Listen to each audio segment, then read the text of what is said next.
morning, and thank you for tuning in to Redeeming Time. This broadcast and the next few broadcasts is going to be dedicated to PFC Jared Brett. He's in the National Guard. He's headed for Afghanistan, and his grandparents live right here in Bray. And they are Tiny and Arlene Susie. And if you would like to give a word of encouragement to him, by all means, just send a note to myself, Pastor Vale, or Bible Believing Baptist Church, Post Office Box 648, Bray, and we'll be more than happy to pass it on to him. Jared, we want you to know, and the people that you serve with, that we appreciate your service. And we're praying for you and thank God for you, and want you to know that we're in your corner.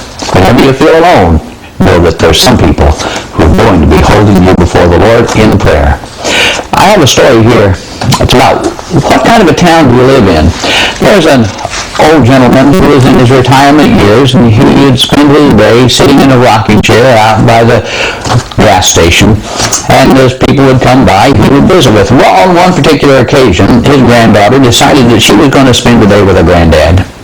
And as they sit outside the gas station, her and her grandfather is enjoying each other and enjoying the day, a stranger who had come to the station happened to come over to him and began looking around, kind of checking the place out, and he asked him, he says, what kind of a town is this that you live here in? Well, the gentleman turned to him and he said, well, what kind of a town did you come from? And this was his response. In the town I'm from, everyone is very critical of each other. The neighbors all gossip about everyone, and it's a real negative place to live. And I'm glad to be leaving. It's not a very cheerful place. Well, the man in the chair looked at the stranger and said, you know, that's just how this town is. An hour or so later, another family came passing through. The car slowly turned in and stopped, and out comes a mother and her two little children. Came over and asked him where the restrooms were, and he very kindly pointed her where the restrooms were, and she thanked him and she went over. Well, the father stepped out of the car also and asked him in, is this town a pretty good place to live? The man in the chair replied, said, what about the town you're from? How's it? And the father looked at him and he said, well, in the town that I'm from, everyone is very close and always willing to lend their neighbors a helping hand. And they're always a hello and a thank you everywhere you go. I really hate to leave. I feel almost like we are leaving family. And the older gentleman turned to the father and gave him a warm smile. You know, that's a lot like this small town. The family returned to the car, said their thank yous, waved goodbye, and drove away. After the family was in the distance, the granddaughter looked at the grandfather and asked, Grandpa, how come when the first family came into our town, you told them it was a terrible place to live, and when the family came into town, you told them it was a wonderful place to live? The grandfather lovingly looked down at his granddaughter's wondering blue eyes and said, no matter where you move, you take your own attitude with you, and that's what makes it terrible or wonderful.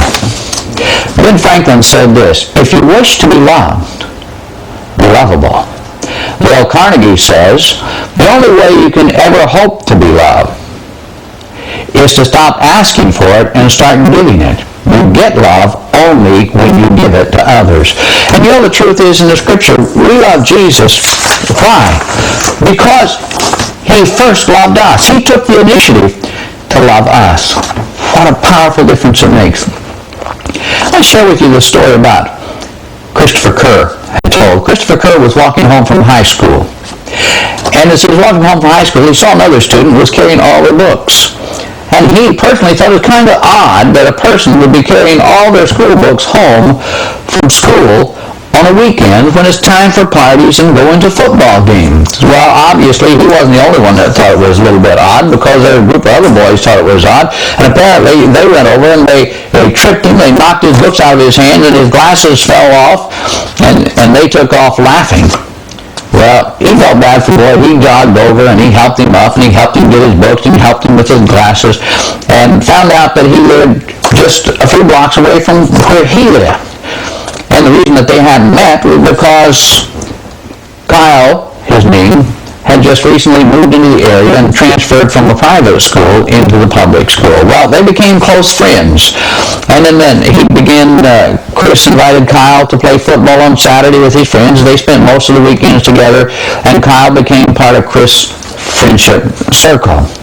In the next 4 years, Chris and Kyle became the best of friends. Kyle also went on to do very well academically and to be very popular. Graduation day, Kyle was voted as a class valedictorian, and he started his speech. He cleared his throat, and he began. And here's what he had to say. So graduation is a time to thank those who helped you make it through those tough years. Your parents, your teachers, your siblings, maybe a coach, but mostly your friends. I'm here to tell you that being a friend to someone is the best gift you can give them. I'm going to tell you a story. Kyle told the story of that first day he met Chris. He was carrying his books home because he planned to kill himself over the weekend. He cleaned out his locker so his mom wouldn't have to do it later. He looked hard at Chris and said, "Thankfully, I was saved. My friend saved me from doing the unspeakable." A gasp went through the crowd as a handsome, popular boy shared about his weakest moment. And a gasp went through Chris. Not until that moment did he realize the significance of their first encounter. Never underestimate the power of your actions. With one small gesture, you can change a person's life.